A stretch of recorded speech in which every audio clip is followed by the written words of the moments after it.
Hey guys, how's it going? Jam here, and welcome to another episode of Jam Does Hoppers, where I take a viewer recommended car into a couple of online hoppers. And I've got to give my good friend Tom credit for the paint job on this car, as he did it for me. Also, the guy that came up with the Jam Does Hoppers name. But we're going to start race 1 at the Yas Marina Corkscrew Circuit from P7 on the grid. The guy in front of me doesn't get off the grid at all, and we outdrag the other guy that started directly ahead of me from front-wheel drive car, and as well as another front-wheel drive car by the time we get into turn 1. So not a bad start, straight from 7th up to 4th, running slightly wide through turn 1, just to sort of give the cars, if there was any on my inside, as much room as possible. And yeah, so pretty damn good start. Sylvia on my inside line there, not really taking a great line, and really not taking a great line as he gives me a nice side shunt into the corkscrew section. Side by side with a Dodge Challenger now, as that yellow Sylvia seems to have gone flying off the track at the bottom of the corkscrew circuit, so far so that he managed to run into the barriers. But being side by side with the Challenger didn't seem to help too much, running down into the chicane, as it seems to be far superior in a straight line. So we can try and take a bit of a smoother line through the chicane, maybe get a better exit, but nah, it doesn't look like that's really going to do anything. That Challenger just seems to be far too quick in a straight line compared to my Beamer. In fact, he might even be having a look at taking the race lead from this Nissan Silvia. He goes for the inside line. Silvia looking for some sort of cutback by the looks of things. There's a bit of contact between them there, but it looks like the Challenger has indeed managed to hold on, or managed to gain himself a position and put himself up into the race. There's more contact from them there as well, and I couldn't take any advantage because I didn't change into the right gear soon enough.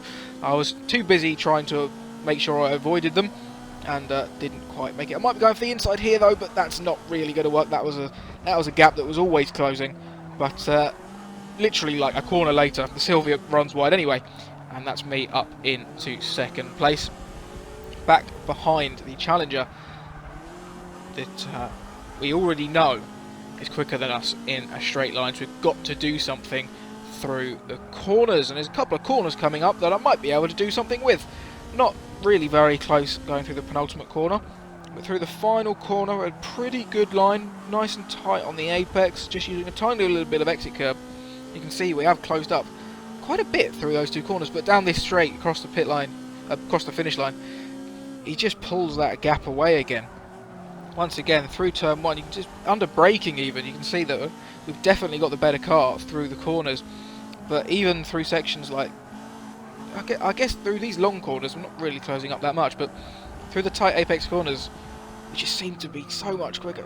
Under brakes especially, look, giving him a little tap there to say, come on, we can go faster through the corners of this, and he takes a terrible line through the corkscrew section.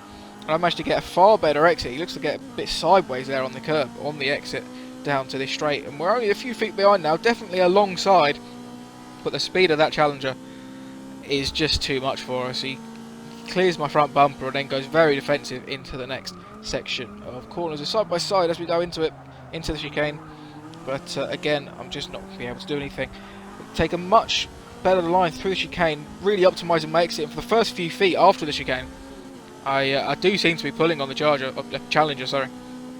But as soon as that thing starts to pick up speed, he's just gone down the straights. It's not sublimely fast down the straights, but he's just faster than me, just by enough to make it very, very difficult to overtake. We're slightly alongside there as we come through this chicane, or through this three-part chicane, but we can't quite do anything. He runs wide there coming out of that corner, but he doesn't really get hindered by it too much. And we're just pretty much just staying the same distance back. We're closing up through the corners and losing out in acceleration zones. It's pretty much a stalemate at this point, going into this very tight corner here. Once again, right up behind his bumper. Just he goes defensive into this left-hander and trying to make just a smoother line, just carry more momentum. Once again, I just seem to have more grip through the corners, but I just can't do anything. I've got more grip, but just not enough grip. And once again, I'm getting all over the curb there through the penultimate corner, into the final corner now. He takes the really dodgy line. I get a nice, decent line, but I can't do anything with momentum. There's nowhere to go. and I run into the back of him and just push him forward, so he's actually going to come across the line in the first place. So I get second, so that's certainly not a bad result, and it was a very good fight for the lead throughout the race. And a bit of a shame I didn't win, but it was a good, fun battle, and that is the main thing. So that's the end of the first race of this Jam Does Hoppers video. For the second race, we're going to go to Indianapolis.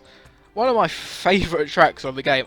In this series so far, I keep ending up at tracks I don't like, but Indy I really do like, and we're starting second on the grid, and immediately we're going to go straight up into first, out dragging the front wheel drive car that started on pole. But that Dodge Challenger is right there again. He's on our outside as we go down in towards turn 1. He's showing off that superior straight line speed that he has over us. Doesn't quite clear the front of my car though, and I can hold it up the inside into turn 1, and we get the position from him, although we got to hold it around the outside through turn 2, and we do indeed take that position, although we have lost out to the Nissan Silvia in front of us, who presumably cut the corner at turn 1 at Indy. It's very easy to do, and lots of people do it, so that seems to be what he did there.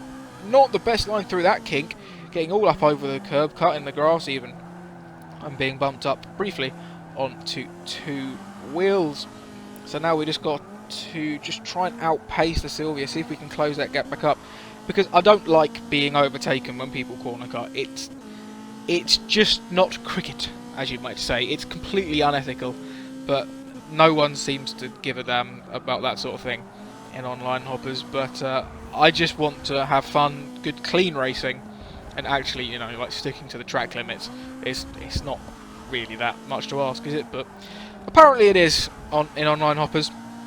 So yeah, I'm in second place when I probably should be in first, but at least it gives me something a little bit more to do. If he wasn't there, I would just be managing the gap to the guy behind me. But instead, I get to do a little bit more overtaking, which, let's face it, is the most fun part of racing. So I don't like it, but at the same time, I get to do another overtake, or at least I get to try another overtake. And going down in towards turn 1, we sat in his slipstream. He jinks to go defensive, but then goes back onto his racing line, which must kill his momentum down a straight line. And I outbrake him up the inside into turn 1. He turns in very early, presumably. I'm going to assume that he was going to cut the corner again. But with my car there, I wasn't. So he hit me, and I still ended up on the apex. So, yeah, not the cleanest overtake in the world, but I don't know what much else I could have done about it, to be honest. I mean, I'm sure you'll all have your own opinions about it, but from my view, yeah, not the nicest. Like doing that 2 laps in a row, or like something happening there at the same corner, it gives me an impression of him, which is weird because he was racing him at Yas Marina, which is like you can cut everywhere at Yas Marina, and I don't remember him doing it there. So I'm surprised that he was going for it at turn 1 at Indy. But anyway, I'm rambling. I'm up into the lead, and I've got a nice gap to second position. But I was looking behind me for far too long there, really ruining my line through this sweeping switchbacking section. And just look at that feet meter drop as the Challenger in second place is really closing in. Fortunately, we get a pretty decent exit, but we know he's quicker than me in a straight line, or at least under acceleration. But that doesn't seem to be the case here.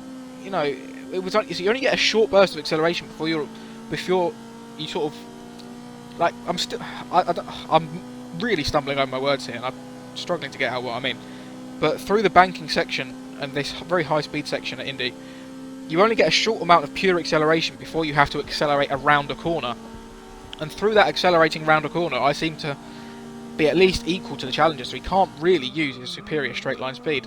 And then once we get down the back straight towards turn 1, at ultimate top end, we seem to again be very similar. So he can't really use his superior acceleration just yet. And as we look behind us there, we hear a bit of a crash going on. We'll have a look behind, and it's the Silvia and the Challenger who've made a few bits of contact in the first race that I did as well in this video. And they seem to have come to blows quite drastically there. Ooh, excuse me, with them both ending up in the gravel trap. So I've now got quite a large lead, relative to how it was a few corners ago, as I believe it's now the pole sitter that is in second place. So what I'm going to do once again is speed up the sort of final half of this lap, of the final lap as well, because like, there's nothing to really commentate on here, so there's no for me to say. So just going to speed it up, get it over and done with nice and quickly. And as we cross the line, we got like nearly a 500-foot gap to the car in second place. So set my personal best lap time, or set my best lap time on the final lap as well. So it was a pretty decent race, this one. Maybe not as exciting as Yas Marina, but I won it, so quite happy with that. But anyway, the end of the second race marks the end of the video. So thank you very much for watching, and I'll see you next time for the next one. Goodbye.